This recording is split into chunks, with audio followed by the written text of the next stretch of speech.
যে লোক ফোনের পিছনে বাজেট করতে দ্বিধা করে না, 25,000 টাকাতে ফোন কিনে ফেলে, সে লোক 10,000 টাকাতে ব্যবসা ইনভেস্ট করবে, যে কোনো একটা মাল কিনবে, কিনে ময়দানে নেমে ব্যবসাটা শুরু করবে, এটা ভয় পায়।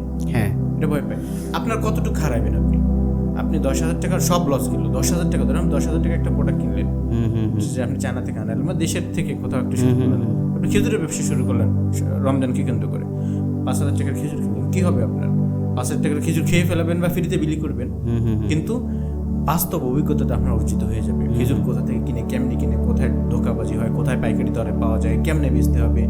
অনেকেই বলবে যে আপনার থেকে মনে হবে যে সে আপনার থেকে খেজুর কিনবে, আপনার খেজুর দেখা 2টা খায়া চলে যাবে, নিতে চাইবে না, বলবে না, বহুত বিষয় আছে। তো সব কিছু আপনি যখন ময়দানে নামবেন তখন বুঝবেন। আসল যেটা বলা হয় MBA, আসল যে MBAটা হয় হলো যখন আপনি নিজে এই ব্যবসাটা শুরু করেন। এই জন্য আমাদের উচিত কিছু একটা বাজেট করে একদম পুরো মাঠে নেমে ছোট করে হলো একটা প্রজেক্ট রান করা, মানে একটা টার্গেট থাকবে যে আমি এত কিছু আমি এখান থেকে এটা চাই, এত দিনের মধ্যে আমি কয়টা জিনিস সেল করব, একটু করি। আমরা চিন্তা করি সব ফেলে এসে, মানে চাকরিটাকে সব ছেড়ে এসে যদি শুরু করি, এরপরের থেকে আমাদের সফলতা শুরু হবে না, এটা কোনো সময় হয় না। কয়জন মানুষ সফল হয়? কয়জন সফল হয়?